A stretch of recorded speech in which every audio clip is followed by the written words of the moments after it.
Hey, the Pistons are scrappy, but it's quickly looking like we got all our balls in that lottery bag. Down! All Lions fans drinking that Kool-Aid. Super Bowl. Hey, disagree with me or don't. That's how it works.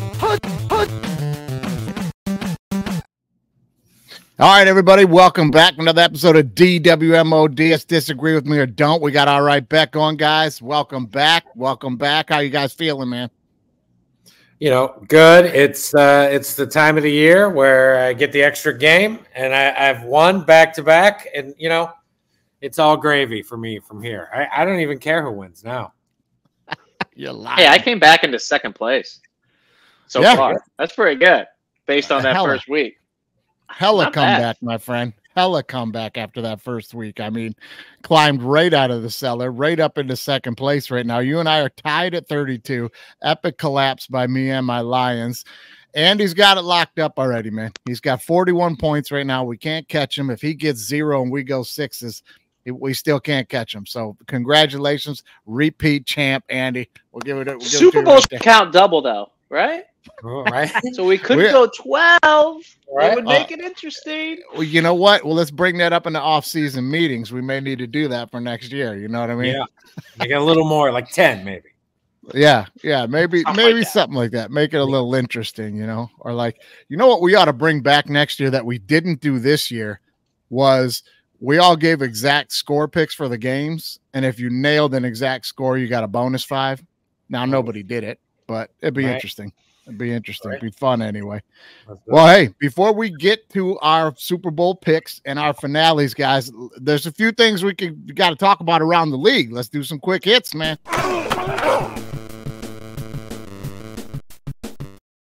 All right, hey, Bill Belichick does not get picked up by anybody. What do you make of that, Anthony? I don't think people want him for 2 years because he's a franchise changer, but it's like see themselves in 5 years from now, right? Like those inner working. I do have, without naming sources, I have a very inside source, like the Patriots, basically like it's not going to be the Belichick regimen just carried over with Mayo. It's going to be like his show. Like things are going to be run completely differently inside Patriots, inside of Foxborough. There is what I've been being told, and I'm like I said, I'm adjacent to the NFL guys, so I have some good leads there. Yeah. But that's what I was saying. I think we were talking about him maybe going to the Falcons before everything else happened with Morris. Was just like, well, do you want him just for like a day or a year or two? Because I mean, how much longer does he actually want to coach? And then his son's gone now. I know that came after the fact. To see what his dad would get before like he committed to Pacific Northwest. I don't know. I take it as just no one wants the 2-year coach. Like everyone's looking for that coach like they are their franchise quarterback. Someone like a Dan Campbell, for instance, who's, you know, he's bought himself at least another 5 years based just on the past 2 years, right? Like, I mean, who knows? Yeah. They did run Fonts out of town pretty quick. But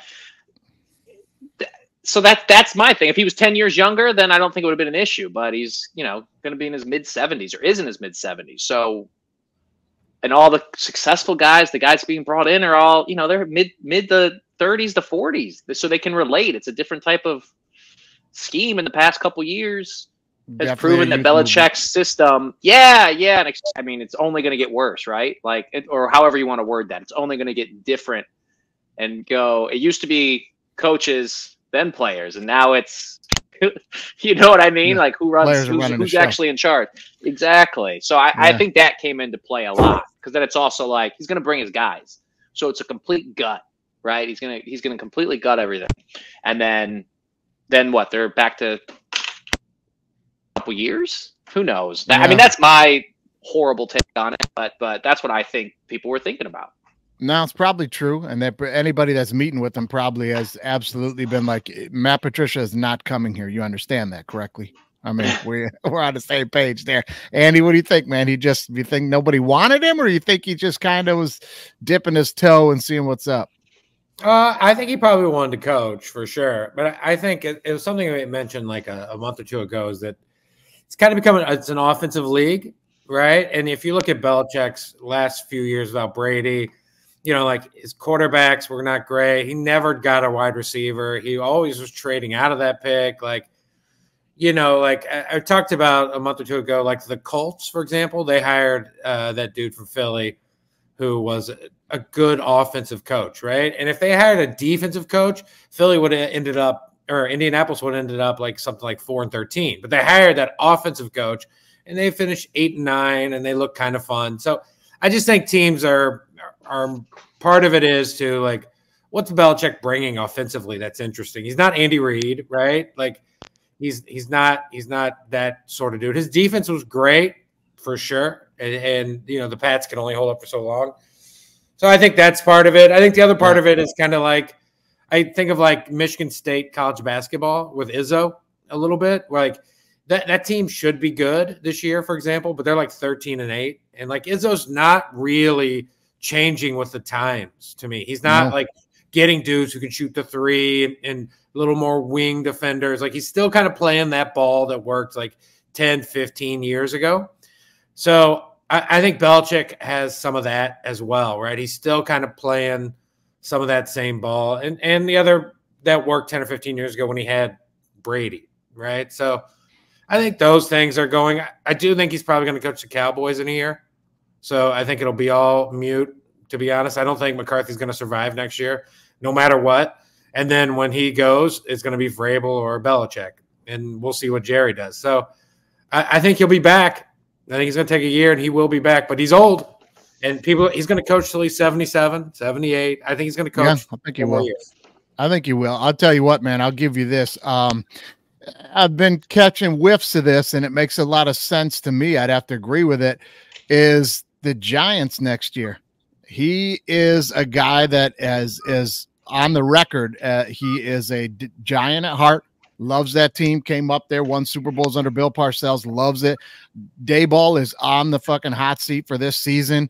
If they blow him out the door, I mean, there's rumor mills flying all over New York from some of the stuff I've been reading that says he may be the coach of the Giants. They may bring him in because they may be looking for exactly that, a 2-year reset, somebody to come in and set the damn thing up, get them winning again.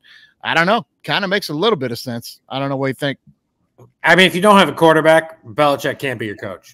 Like Belichick can't come in and make a quarterback. He just like sure you can argue Brady, but maybe Brady was already pretty decent and worked out. But like Belichick only has 3 or 4 years. He's not going to come in with some like, well, you know, whoever the quarterback is of the Giants at the time. I think he's got to have a quarterback, which is why I go to somebody like Dak Prescott, maybe. Yeah. Oh no, he freeze on your end. Yeah, we got a freezer again. I was going to say, you know, what's interesting is that's how the Giants won. They brought in Coughlin, right? And Coughlin was a ball buster. He was the old man and get off my lawn, and it worked. Who knows? But again, like you had Eli Manning, like Tom Brady. You didn't have to you never had to be like, hey Tom, I think you should watch some more film. You know what I mean? Yeah, like you just need some. He's right. Where it's like, if I don't know, I don't like. I know people don't want to like. It's interesting. People want to favor analytics and stats until it like backfires on them, right? Because everyone's like Daniel Jones is garbage, and then you look at his stats and you're like, oh, he's actually pretty good. Like, so it's like, well, which one is it? Because it's a team sport, right? Obviously, the Giants thought something like he did well enough. It's just boggles my mind sometimes when all of that kind of stuff comes into play. I saw it. I mean, this is complete. I'm just gonna spitball here till Andy can get back in, but I saw a side-by-side comparison because like people talk about, you know, the greatness of Michael Vick, and it's like they did his stats compared to Lamar Jackson, and Lamar Jackson is so much better. Michael Vick only completed 53% of his passes as an NFL starting quarterback. People get ripped to shreds if they're like low 60s. He was just over half of his passes completed, and I think Lamar already has like 2,000 more yards rushing than Vic did in his whole career. Yeah, it's right. And it's like now jail interrupted that, but it did. But Michael Vick has also came out and said that he took the playbook and threw it in the trash. Like you can rag on Lamar all you want for not coming through in the playoffs. I don't think he's throwing a playbook in the trash. He does not take me as that type of player. You know what I mean? Yeah. So I don't know. It's just, well, what I'm trying to say is like people misconstrue these like sometimes like he's either the worst they're the best, right? There's no like in between. So right. It's so stat driven and analytics driven, which to me is all garbage that is driven by agents. Because the more that they can point at a piece of paper and say, look at, you can see the numbers. This is what the guys were. And it's so inflated anymore, especially in football. You could take a guy that's the quarterback on the worst damn team in the league and look at his numbers and be like, damn, this guy's got good numbers. Well, yeah, because you're getting your ass kicked every week. Yeah, and you're throwing shit out of the football. Correct. You know what I mean? So it's well, I saw a stat the other day. It was like someone basically saying like Mahomes isn't good because he causes like 25% of his scrambles or something like that. It's, whatever he's doing, it's working just. I think he's doing okay. I'm telling you, man, I had a analytics and statistics class in college that just stuck with me on the first day. I forget what the example was, but the guy threw up this formula on the board that had to do with football players or something, you know what I mean? And just to simplify it, it was something like, we'll fail this class or something. And then he said, how many football guys are in here? And then what'd you get on the last test? And he plugged this all into this formula he was making up. And it came out to be like, oh, like then only 30% of football players will pass this class. And he's like, and I did that again. I did that last semester and like 80% passed it. So he's like, I can put whatever I want to put into this little formula I'm making up to kick out whatever result I want to get. So just keep that in mind when somebody's giving you a statistic. Unless it's hardcore math like baseball batting average, how many hits, how many at bats, that's what it is. But this new age of analytics, it's all like interpretive of like, and if this happens and then that happens and then take this into consideration, they can manipulate it whatever way they want to do it. You know, it's ridiculous. Sports are way too overanalyzed in terms of that. Like I hate when someone says catch probability. Like, yeah. How do you know? What if the guy wasn't even looking? Then it's a 0 catch probability because he wasn't even paying attention. Like, I absolutely despise all that. And Andy texted to make a good point about Bill Belichick. Belichick to the Giants. His son's in Pacific Northwest. I think maybe you're right. Okay, let's throw a weird top of the hat thing. Maybe he comes in. Maybe it's a 3-person deal. Maybe literally Belichick, McDaniels, and my boy Ziegler go to the Giants. Like they clean house and bring in new. You never know, right? Like you can rag on McDaniels all you want. He's been a very successful offensive coordinator, right? Yes, like he has. And he's used players. Like it's not necessarily his system. He'll find ways to use the players he has, which is a lot of the opposite of a lot of coaches now. He's adaptive. He'll adapt to what he's got. No doubt about it. Well, let's jump into one thing about the.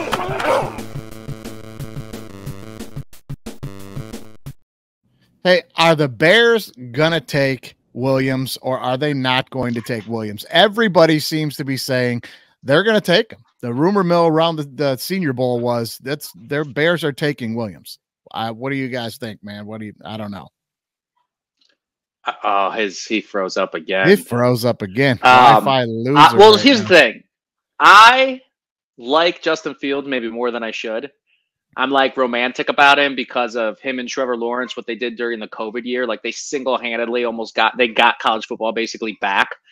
I don't know if you remember that. Like the two of them got together and were like, we want to play. Like figure it out. Like we want to play. Like, yeah. And it's the Bears, man. Like I lived in Chicago for a number of years. Like it's a double Andy. It's a bad run organization. But like, so I want to see the Bears take Caleb Williams. Caleb Williams get pissed and demand a bunch of trades.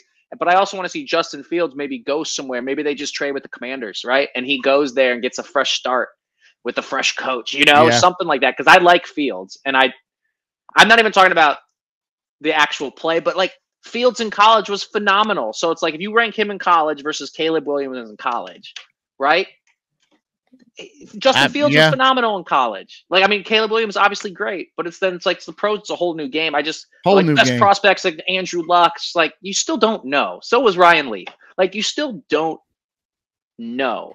So I want Justin Fields to get a chance to get like that second life because I think he's too good of an athlete and I think too hard of a worker not to like get in a system that could potentially work for him. You know what I mean?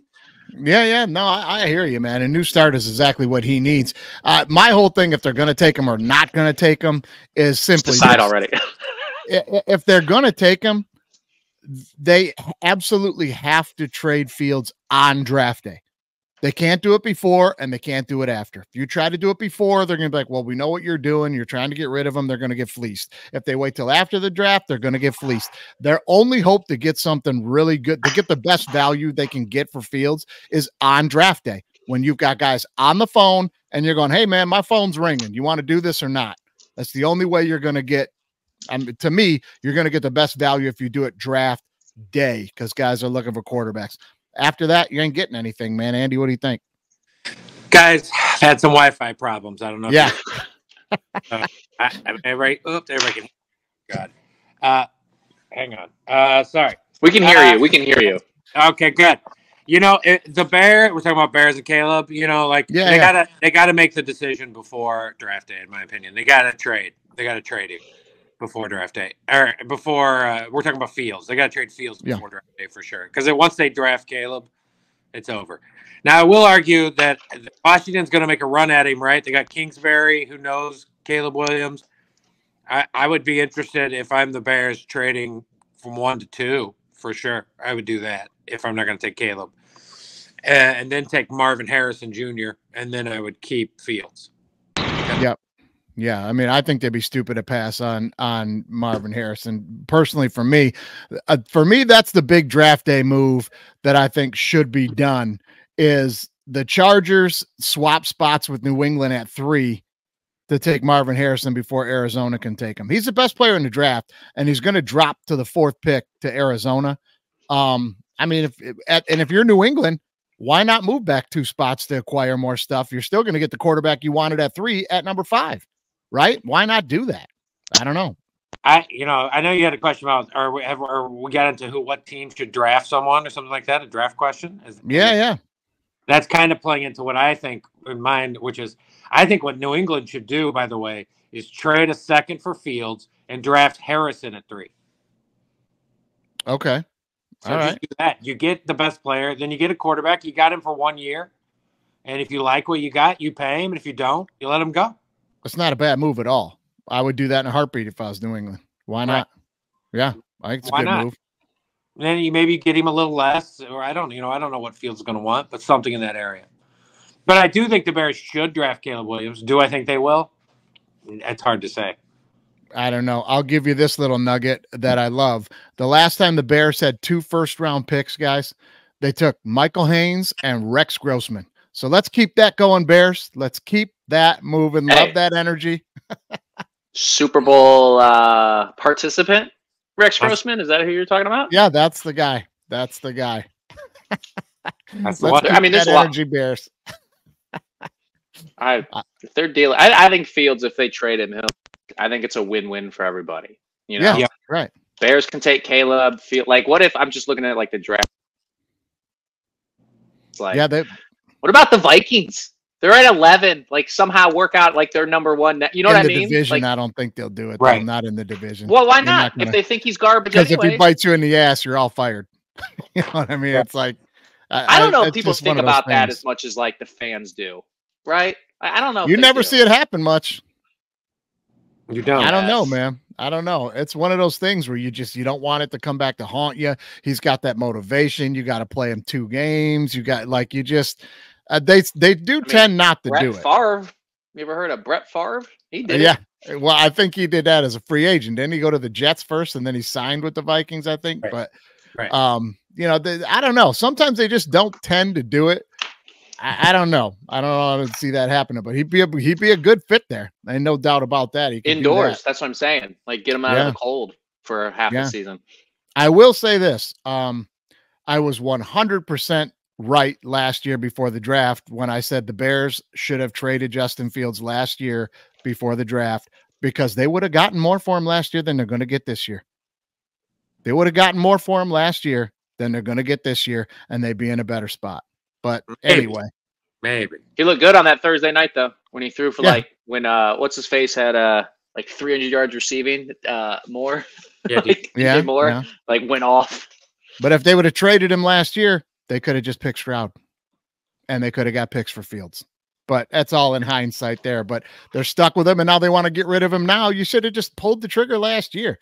So let's hit some of these sponsors real quick, guys. Hey, we got to give it up to the official beer of the DWMOD podcast. That is Old English 800, guys.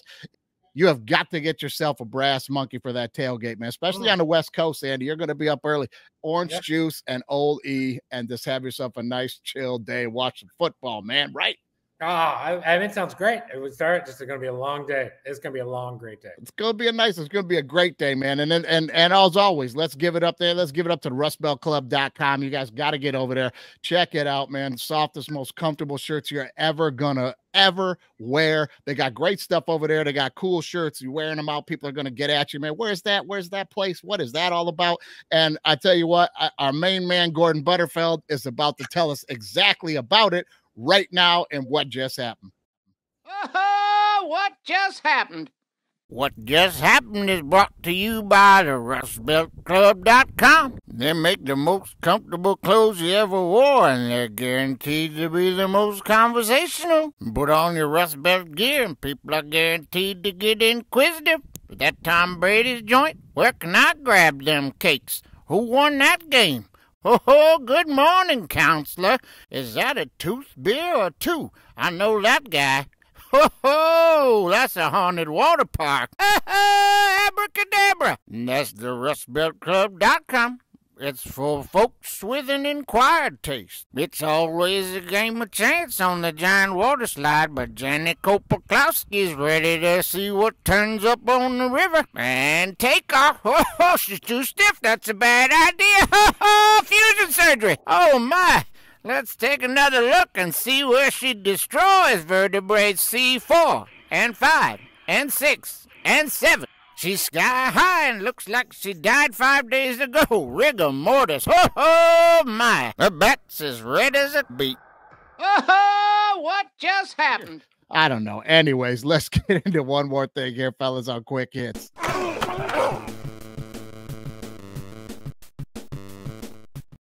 Hey, so Bieniemy out of work, right? Washington, as to your point earlier, Andy, guys are going with more offensive coaches, and the Washington Commanders bring in the offensive guru with the thought process of, if this doesn't work out, we get rid of Ron, we'll slide Bieniemy as the head coach, and he'll work with Howell, and he'll do his magic, and we'll have an offensive head coach. And then at the end of the season, they fire Riverboat, Bieniemy's gone, and they bring in a defensive coach, Dan Quinn. What the hell's going on down there? What's going on? Well, they brought in Kingsbury as the OC, right? You know, so that's helpful. I mean, honestly, the Washington's offense was horrible the last 7 weeks. Like, it's not like Bieniemy. It's hard when you work at these places like Kansas City when you have somebody like Mahomes, right?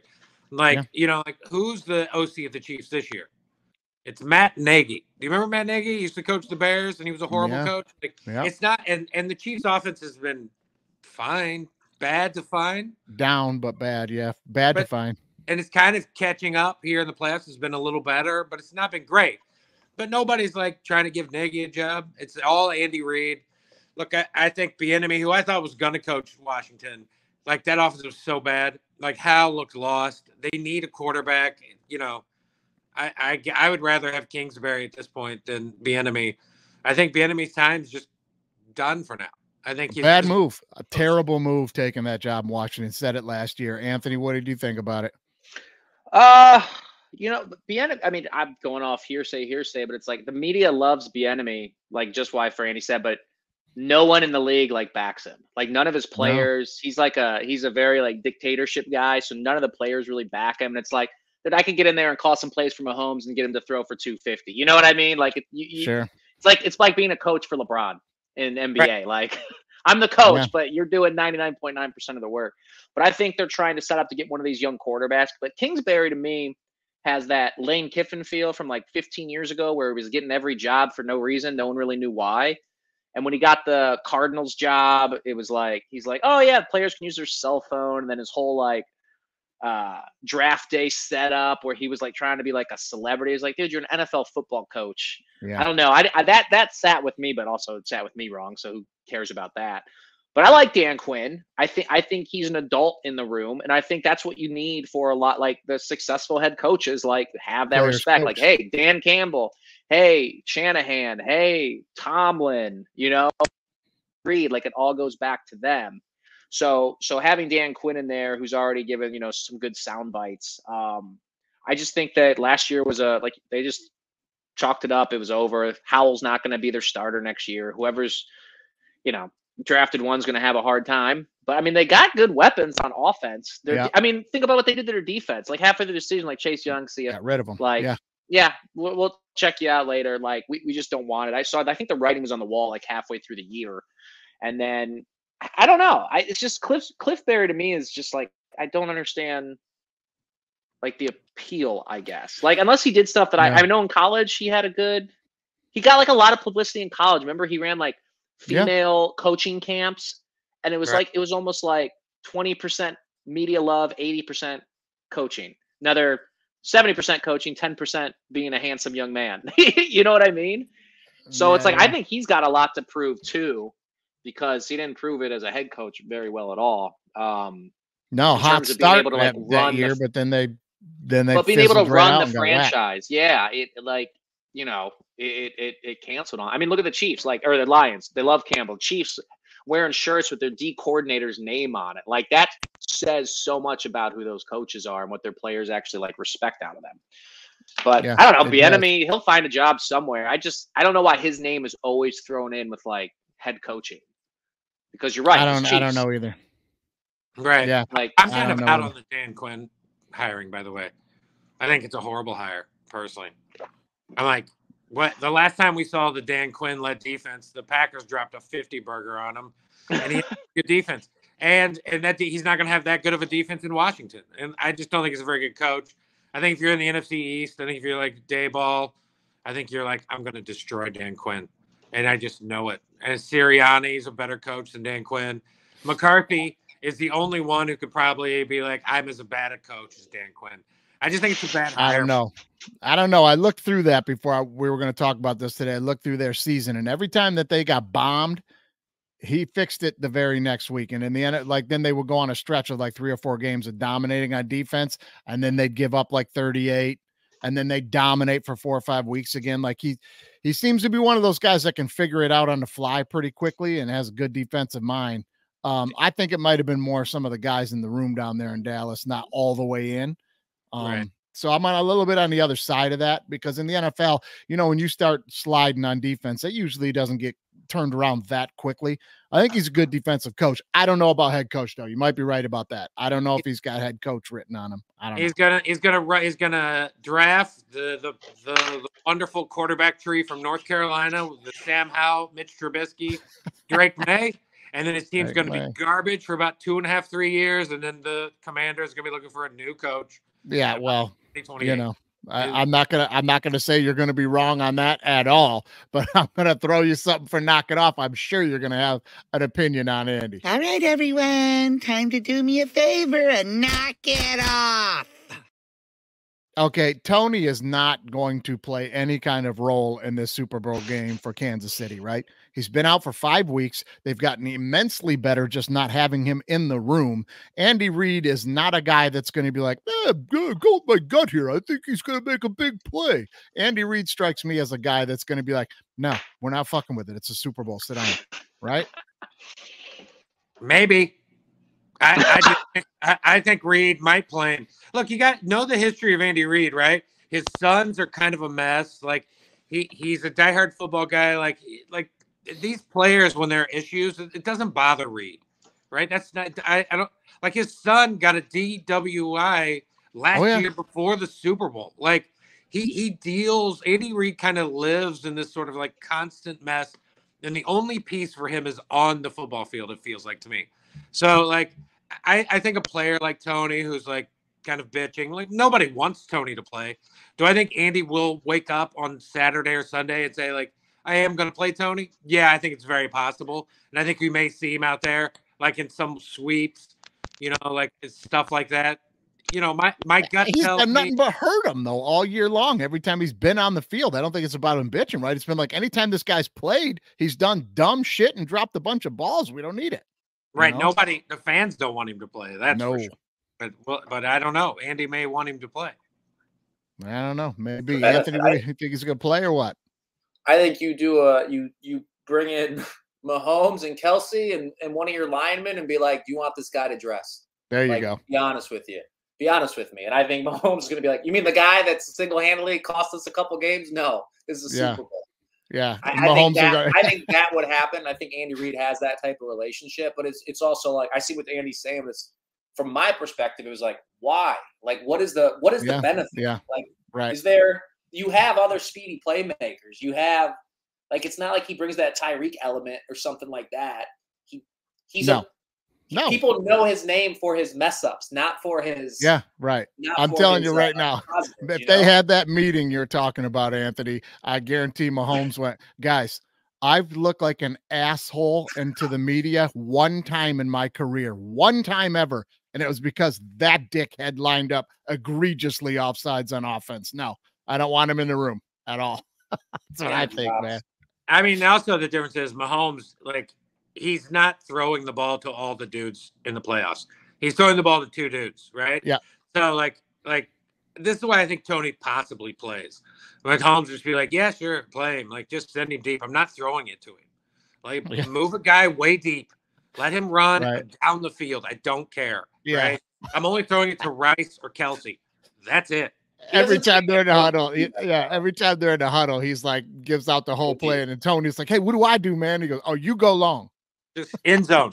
If you're wide open, and you better be wide open, I'll throw you the ball. It's like the shitty kid on the playground you didn't want to pick on the team. You know, he said, what do I do? You go long. Here's my thing: is Tony playing special teams? Like, whose spot is he taking on the roster? You know, because if it's somebody if it's someone that's on three of the special teams, like, it's not worth it. He's not worth it to go in there for 10 plays and run off and then get mad and probably not do that. Yeah, good point. Good point. You know? And he's also come out and said dumb stuff, like taking a shot at that. Like, I'm not hurt. It's like, all right, we were. And then Chiefs are like, we were trying to be nice.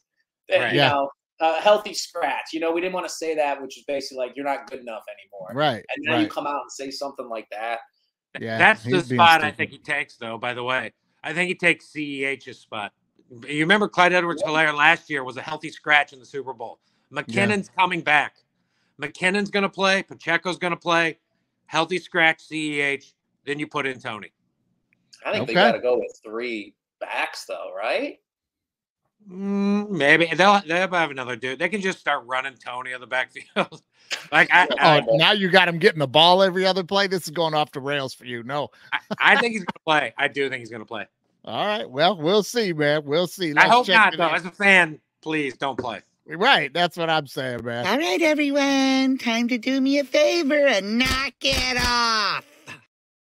All right, let's cycle through this real quickly because I don't think we need to get long-winded on it. I am absolutely tired of the Purdy talk across all media platforms. I mean, and now we're talking about, is Brock Purdy a game changer? I mean, is he really a game changer? Why is he the only guy that we're doing this to, right? Like, we've come out and said, oh, he's not even the 5th best player on his own team. Well, like with Purdy, we talk about where does he rank on his own team for players? Is he a game changer? Just stop, man. Just stop. We don't do that with any other quarterback. What's the deal? Well, I go hate all of the Purdy stuff. It's because it's a narrative. Oh, he was drafted last, so he's got to suck, right? Like, why is he there? And it's also whenever they do the top 100 NFL, right? I always hate it because it's like, how are you saying a defensive tackle is better than a quarterback? Like, rank them by positions then if you're going to do rankings. Right.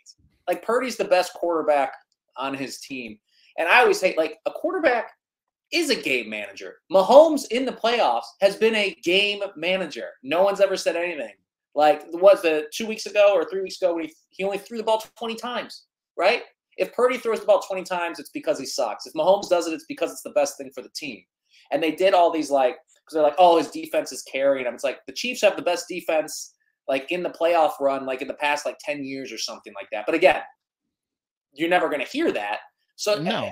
It's just, I don't know. And Purdy doesn't say anything. He always says the right thing. And all of his players are like, this guy's like we knew he was good from the moment he was on the practice Anthony, field. Like, he's top 5 in almost every single category of quarterback stats this year. If he's not first or second or third, I mean, what else do they want from the guy? What do they? I don't know. I mean, it's always funny. It's like, yeah, because you got to deal with now either going to have Brock Purdy or Jared Goff in the Super Bowl. So you got to like come up with, hey, they're not as good as they should be to be in the Super Bowl. Yeah. Only Mahomes is allowed in the Super Bowl every year or something. So I find it ridiculous. And like that poor kid not poor. He puts a smile on his face. Now they're comparing him to Lee Harvey Oswald. They ask him a question. It's like, how are you supposed to respond to that?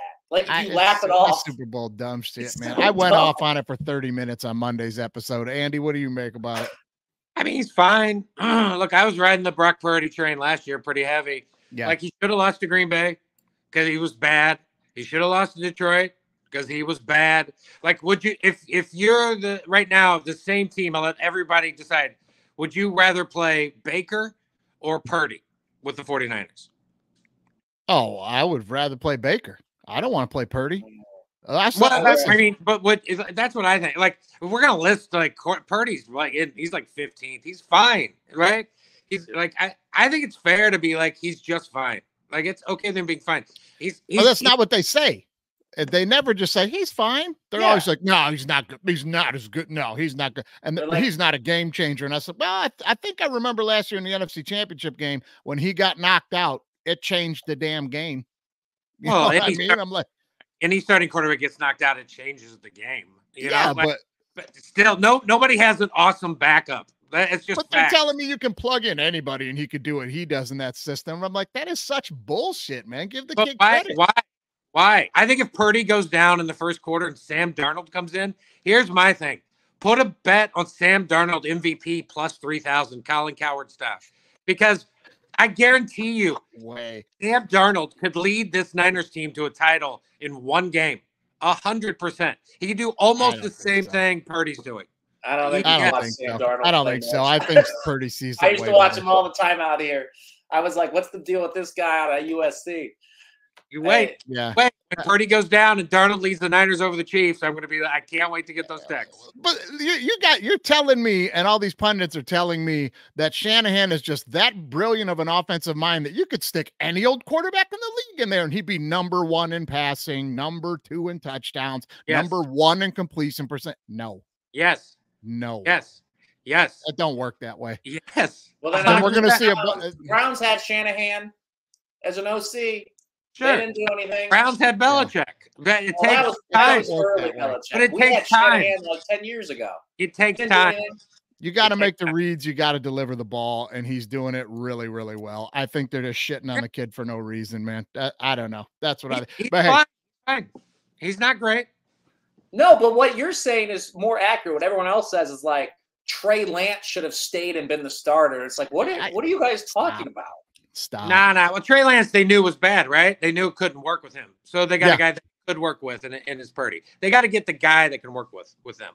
It's ridiculous. You don't just wind up as one of the top passers in the league because the coach is really good at telling you where to throw the ball. This isn't JV football. He can play football, man. He's a good player. Are there better guys? Yeah. How many other teams in the league, their best player is the quarterback? 3 teams, and that's it. You know what I mean? So I don't know. Listen, we got to get to picks. We could go all day on this one, but we got to get to the picks here. Let's jump to it. All right, Super Bowl Sunday. We'll let the champ with the F-off Wi-Fi name tag right now. We'll let you go first, Andy, because it doesn't really matter what you pick. You got it locked up. San Francisco is now laying 2 points. We got the over-under of 47.5. What do you think is going to happen, buddy? I've been thinking about this game. Like the Chiefs have played in the Dome twice this year. Mahomes only played in the Dome 10 times in his life, and 4 of those have been against the Raiders. By the way, he's never lost at this stadium. He's 4-0. The other dome, this year, he threw for 281 against like the Vikings and 298 against the Raiders. So look, I think the scoring is low. I'm probably going to be on the under. I don't like it, but I'm probably going to be on the under because I just think the defenses are, at least the Chiefs defense is better than the Niners defense in my opinion. So I'm going to take the Chiefs. I don't know why you wouldn't take. I get why you wouldn't take the Chiefs. The Niners are loaded, to be honest, but I think the main difference is the man we were just talking about, Brock Purdy. Like, look, Purdy's going to have to show me, like, all you fucking Purdy enthusiasts out here, like how awesome he is. Like, yeah, he's fine, but like he's going to have to be better than fine, in my opinion, to win this thing. Especially when I think Sam Darnold can come in and be fine. So I'll take the Chiefs +2. I'm just going to take the points, and then I'm going to take the under. Though all my prop bets are going to be on the over, so I feel awful about the under. All right, Anthony, where you landed? I mean, this is a coin toss, but like I will have to say, now that everyone seems to hate the Chiefs, I now like the Chiefs a lot more. I started liking them as soon as Travis Kelce threw Justin Tucker's helmet because I thought that was the best thing ever. Awesome. Because Tucker was being a complete dick, and he knew it. And like they asked him to move, and like everyone's, it's just like it's not what kickers do. Kick, not from the goal line. Right in front of when it's just like, come on, dude. So anyways. Big for his britches, man. He's a legend, but you're still a kicker, buddy. So I always bet against the Chiefs because it's hard to be, to repeat and all that stuff. So I'm just going to cut it as much down the middle as I can. I think it is going to be the under. I think that's kind of high with the two defenses. So just for the sake of fun, I think the Niners are going to win, and I'm going to take the under. But wait, no. Hold on. I meant the other way. I think the Chiefs are going to win. Wait, no. What did I write down? Oh, they're -2. That's right. Chiefs. All right, I got Niners. Sorry. I got Niners winning in a very, very close game, so I have the Chiefs covering. Sorry, I was looking at that. Why not? Why not it be 23-22, and then the under. Just the under. Fun. But I do think it's going to be close. I don't think either team I don't think it's going to be the Buccaneers Chiefs Super Bowl from a couple years back where it's just that was weird. Right. Well, I tell you, man, I am absolutely taking the Chiefs all the way. I'm taking the Chiefs all the way to win the game, but I am going to be on the over, and I'm going to tell you why I'm going to take the Chiefs to win the game, guys. And it is absolutely because of the Niners defense. Look, I hear them in the news saying they feel like they're challenged now and they've been getting disrespected and shit. You have been getting disrespected. You got disrespected by the fucking Packers on your own field. You got disrespected like a motherfucker by the Lions on your own field. That Niners defense is blown out of proportion as to how good they are. And the Chiefs defense is every bit legit as to how good they are. That's why I think the Chiefs are going to win this game. I think it's defense. As far as Purdy goes, I mean, they don't win that game last week if he don't play lights out like he did in the second half. The reason that they lost, they got their ass kicked early is because the Lions were trouncing that defense, man. That Niners defense is not everything it's cracked up to be, and I'm not going to bet against Mahomes. I'm not going to bet against Mahomes, man. I'm taking the Chiefs. I'm taking the points, and I'm going to take the over. My final score is going to be 27-23. Mahomes over to Gold Diggers, man. That's where I'm landing. So, hey, I have two things. Can I say two quick things? Yeah. I've been thinking about this Chiefs-Niners game a lot, and the one game the San Francisco played that makes me think of this game is Bengals at the Niners. Because the Bengals do something, and they won 31-17. And they do something the Chiefs are going to do is that they just kind of dink and dunk their way down the field, and San Francisco couldn't control it. They were bad at it. And Cincinnati, you remember that game? Like, what's wrong with the Niners? The Niners were bad. I think that's kind of how this game is going to play out a little bit if you're taking the Chiefs, right? So it's that Bengals style of game. The other thing I'll say is the stat I got sent to me that the three best defenses in the league this year were probably Baltimore, Cleveland, and Kansas City. And after Sunday's Super Bowl, Purdy will have played in all three. He will have played all three of those games. Here's Purdy's stats. Versus the Browns, he was 12 for 27 for 125 yards, 1 touchdown, and 1 interception. 49ers lost. Versus the Ravens, he was 18 for 32 for 255, 0 touchdowns, and 4 interceptions. Purdy, when he's going to play these really good defenses, he does become worse than fine. And I think that is the thing, what you guys were talking about earlier, what people are talking about, right? It's the really good defenses that are giving him a really hard time. So that's if you're on Kansas City, those are the kind of stats I think you want to be backing. All right, man. Fair enough. Well, listen, guys, you got something, Anthony? Go ahead. Yeah, I was gonna say, can we get one more bonus prop if we correctly pick the MVP? Let's do it. Let's put a couple out there. Let's do it. I put a couple out there. Go ahead, man. Okay. So just if somehow the Niners do end up winning and it'll be a close game, I'm throwing it on someone crazy like Fred Warner. Who was the guy from the Seahawks that won it like a couple years back? The linebacker wasn't Wagner, was it?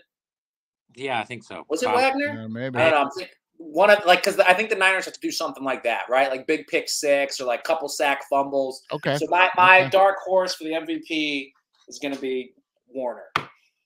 I love for San Francisco. I love Warner. He's like a plus 12,000. I love it. The other one in San Francisco I like a lot is Debo, because Debo is the kind of guy who goes all out, and Debo knows there's only one game, no next week. So I like Debo a lot at like plus 5,000, 4,000, 2,000, whatever it is. Whatever. Here's the Kansas City one. No quarterback has won it 3 years in a row. Brady never won it 3 years in a row. It went Brady, Deion Branch, Brady, Edelman. So yes, Mahomes is like plus 125. And yes, maybe you want to bet that for fun. But I don't, for me, I'm probably not going to bet Mahomes to win MVP. It's the odds are horrible. Two guys. Kelsey. One is Kelsey. Don't think they're going to give it to Kelsey. Just don't think they will. Gus Kelsey's super awesome. The other one, Rashee Rice. Plus 7,000. Look, if Rashee has to hit 90 yards to make this possible, at least 90. All right, I'll take the dark horse for Kansas City. I'll go with 1,000,000 to 1. Tony. No, I'm kidding. Listen, I think the NFL will absolutely give it to Kelsey if he has a big game. Why would they pass on that marketing moment of him and Taylor Swift in the MVP? I don't think they'll pass on that at all if he has a big moment. But I'll say Pacheco. I'll say if Pacheco goes off, gets a couple of scores, runs for over 100, that may be a good one. And for San Francisco, I'm going to say the dark horse to take the MVP is Brock Purdy. Nobody thinks he can win the damn game, and he ain't any good. I'll go with Purdy, man. He's second in Super Bowl MVP odds. What are you talking about? I didn't look at that. I don't know. Plus 3, plus 400. Like because the quarterbacks always win it. Right. You know what we didn't bring up, though? Is if Thuney's going to play or not. He's not. So do you remember when the Chiefs got smacked by the Bucs? They were missing some linemen. Yep. So if he doesn't play, that's look for the Niners to bring heat up the middle, right? So it's like that's one of those things I think that plays a lot more into it than like the casual observer like us will realize, in terms of like game planning and everything else. So I think that's it. But that's all right. They got Tony. That's who's going to take his spot. They'll put him here's the other thing, by the way, on MVP. God, I hope we don't see Tony, though. Here's the other thing in MVP. Chris Jones for Kansas City, I think, is kind of interesting. Oh, interesting. Since, just so you know, no tight ends ever won the Super Bowl MVP. It's never happened. Really? Don't think never, and don't think it's going to happen. Mainly because sports writers who are grumpy old farts are not going to vote for Travis Kelce Swift. And that's my opinion. Yeah, he's going to have like 12 catches. He's going to have at least 12, probably 15 for him to get voted. But the last running back to win it was Terrell Davis. He was the last, and that's been 98. There's been 24 Super Bowls since then. Here's the MVPs: 16 quarterbacks, 4 wide receivers, 4 defensive players. That's it. Yep. So, I think you can take a shot to me at wide receiver or defense if you want to go for a long shot. Watch Kelsey. All right, man. Well, look, there's a lot of good notes there. Go ahead, Anthony. What's that? I was gonna say, watch it be like Harrison Butker or something. Just like, get let Moody. Moody comes away with it, hits like 7 field goals, something crazy. Yeah. Hey, let me throw a prop at you too. A couple props, quick. I think Butker over 1.5 field goals, mainly because Andy Reid plays it pretty safe in the red zone. If he doesn't get it, he can go for it. So I kind of like that one. I like Pacheco over like 67 yards as well. Total or just rushing? Rushing. I think he'll get up there. I also like Mahomes over. This is my problem with my underbet. I like a lot of the overs just because I think Mahomes is going to throw over 250, 260. I think he'll get over that. Yeah, probably. He probably will. Well, listen, guys, I know you carved out a lot of time to do this thing, all playoff runs. I appreciate the both of you very much, man. It's a lot of fun to do this thing. No, it is. Andy, congratulations on winning again for 2 years in a row. Man, you know, Anthony, hell of a comeback. You'll probably wind up in second place on this thing now because I'm falling off the rails here. So congratulations to you on a hell of a comeback, pulling yourself out of the cellar. Appreciate you guys, man. Enjoy the games this weekend, and we'll see you next time, man. See you, brother. It's time for another episode of All Right Bet.